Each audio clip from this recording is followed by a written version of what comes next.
Dear children, I hope you would have read the chapters 1 and 2 and summarized the story in your own words. You have to improve your pronunciation day by day. Don't forget to use dictionary to find out the meanings of difficult words. Enter the words meanings and sentences in your vocabulary journal. It should be chapter wise. Today I am going to read chapter 3. So read aloud with me and underline the difficult words. Now open page number 12. Let's start chapter 3. Follow me. Despite their adventure with the station master, the children could not keep away from the railway. One day they were sitting on a hill near the tunnel, waiting for the 9 to 15 train to pass.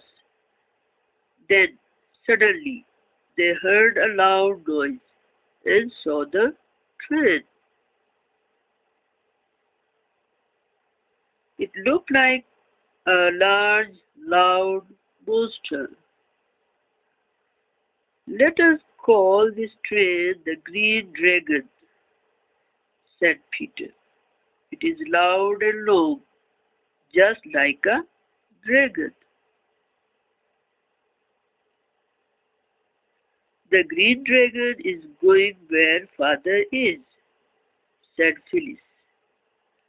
Let's all wave to it as it goes by. It may take our love to Father.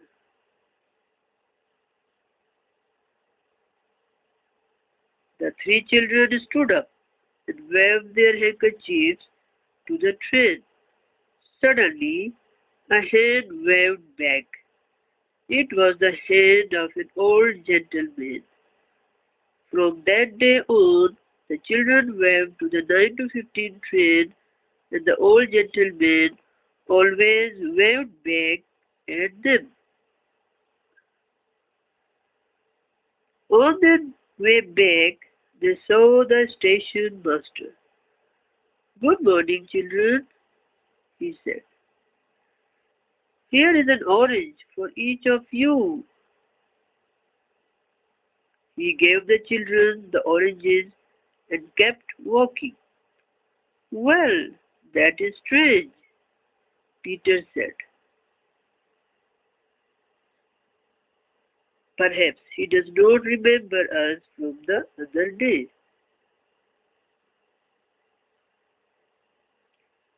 He is a good fellow. He is, said a voice from behind. The children turned to look. I'm Pugs, the porter. Nice to meet you, said a tall, thin man. Nice to meet you too, the three children responded. The porter was a nice man and told them many stories about the railway. The three children liked him very much, and they promised to visit him again. The children arrived back home excited and full of stories for Mother. However, they found Mother quite ill. Her head ached, her throat was sore, and her hands were burning hot. Children, your mother is sick and needs help. I think we must call Dr. Forrest, Mrs. Winnie said. The doctor came and examined Mother. Well, your mother has the flu, he finally said. Make her some beef tea and give her milk and soda water. And here is a list of things. Open the next page. She will need. Now let her rest, and she will be fine in no time. When the doctor left, Mother told Bobby, Dear, We cannot afford all those things, the doctor said. Tell Mrs. Winnie to make a simple soup and I will be fine.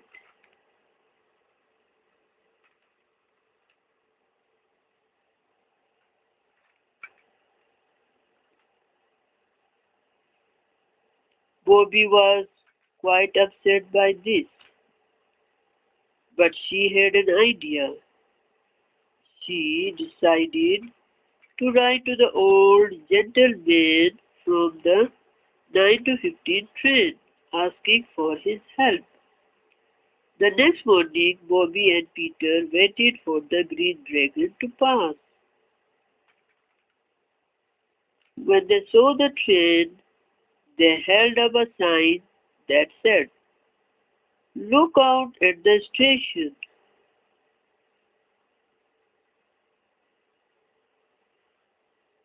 The old gentleman saw the sign, and when the train arrived at the station, Phyllis ran to him and quickly placed a letter in his hand.